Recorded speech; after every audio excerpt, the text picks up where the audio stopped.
A pleasant good evening, good night. Now, everyone, it's really a privilege and an honor to be with you.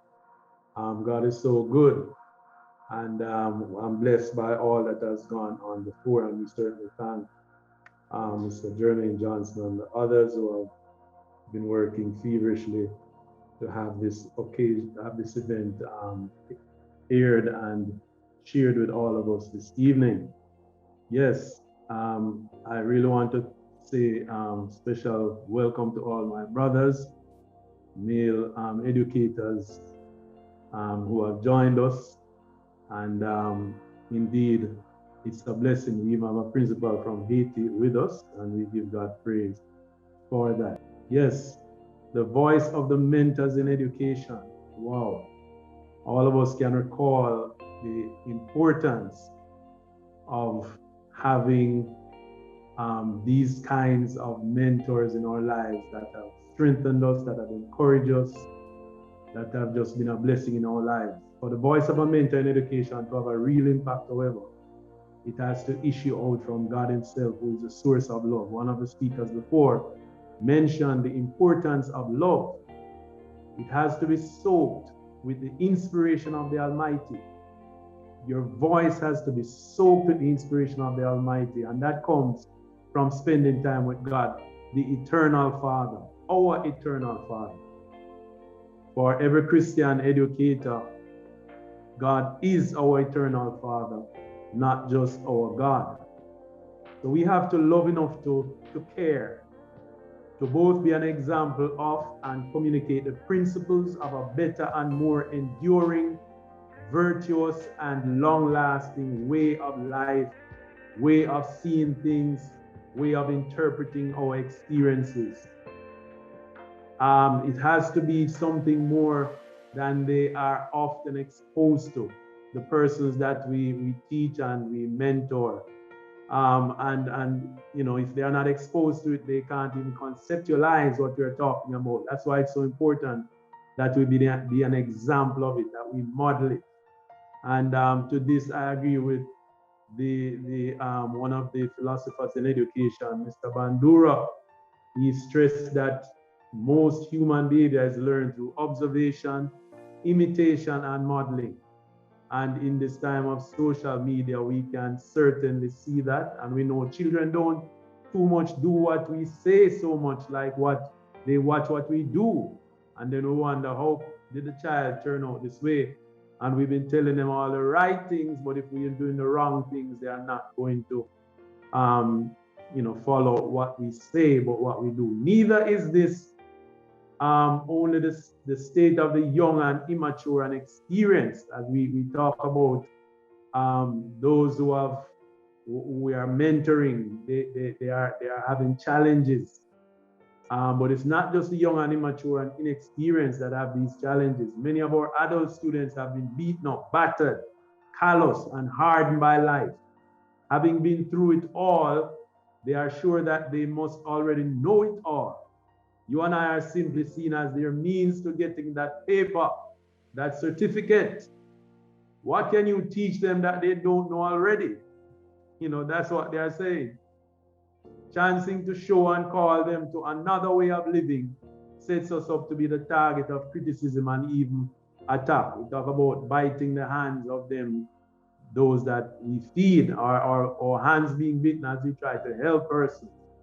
People, children, students, our young men and many males are generally broken, misguided, and given over to all kinds of evils and wicked vices.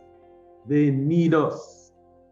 Is it possible that even some of the well-accomplished males need the voice of mentors who will not only dish out theories to them, as somebody said earlier, but while skillfully delivering the required content, can we also give them tried and proven principles from the Word of God that we ourselves have personally tried and proven? Can you and I be that mentor in education that tells them to discern the real reason why they were successful? You know, because people can be successful and not really discern the real reason. Sometimes it's God trying to get them to turn to Him. And of course, the Spirit of the Lord will guide us in bringing the kind of interpretation to them that will help their hearts to turn towards God. And without trashing them and make them feel unloved and worthless, we need to effectively communicate this to them. Many of our students are seeking for every imaginable shortcut through life, having quick and fast pleasure, even if it cuts their life short. The media calls them to consumerism and a rush to get their fill of pleasures and to let whatever consequences come after. They are not mindful of the consequences. And that is one of the jobs of a mentor, that we have to remind persons of consequences. And that's a part that some people don't want to hear, but we have to be faithful to do that. You and I are called to be the voice, to be the breath of God, breathing upon their destiny, not just tickling their minds, but engaging their minds, their hearts, and their spirits to begin to brighten, to begin to brighten that deposit of God in their spirit. That's our function. That will begin to light their pathway. The word of God is still a light unto the path of those who diligently seek God. A real mentor. Who is a real mentor?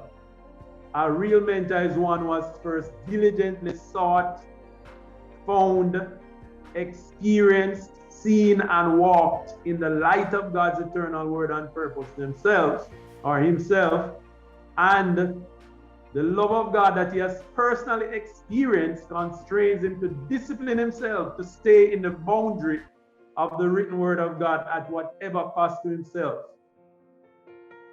Not only in public, but especially in private and in secret. You know, Jesus did teach us that if we honor God in secret, he will reward us openly. His love for God and hunger for fellowship with God in work and activity on earth have qualified him as one who cares. We want to work with God because we realize that only God is the one who really truly loves that mentee or that student, and we are wanting to be co-laborers with God. God shows the man who cares, according to one writer. He reveals his secrets to those who love and reverences him.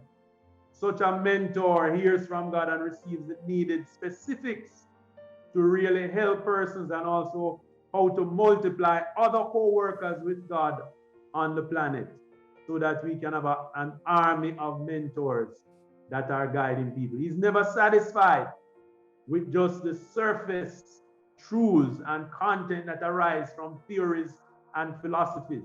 A true mentor never rests until his heart and mind lands solidly on the eternal outlook and perspective that made up the life and teachings of Jesus. To be a real mentor, your voice has first to be heard at the throne of God. You and I have to be real men of prayer first. Men who learn to yield to God. The real truth is that because God's ways are so different from the culture and ways of fallen humanity, there is often a wrestling with God first that we have to do individually to become that mentor that God calls us to be. To become the mentor that the voice of God can be heard through to a lost and hurting generation, we have to be made a new kind of man like Jesus. Jesus was free from the law of self-preservation. That's why he could give the way he did, so that he could truly be the voice of a God kind of mentor. Are you a God kind of mentor this evening? I want you to consider that. And if you find that you are not the God kind of mentor, the kind of mentor through whom the voice of God can speak to a generation, then we need to pray. And you need to let your prayer be, Lord, change me. Make me a house of prayer. Make me such that your voice will flow through me to mentor my generation without prejudice, without fear, and without partiality. There's nothing like having prayed and seen God hear your prayer in regard to a male or a mentee or a student. You know, sometimes there seem to be hurdles that they cannot cross over, and we don't know how to help them to cross over. But with God's help, with our voice being heard at the throne of God, we will be able to find the grace and the mercy. Yes, mercy. Sometimes they need mercy, just like we needed mercy. We'll be able to find the grace and the mercy to help in the time of need. There is a need and there is a cause. May you and I say yes to God this evening. A fresh yes, another yes, that God will be able to truly bless and anoint to this generation. God bless you and thank you for listening.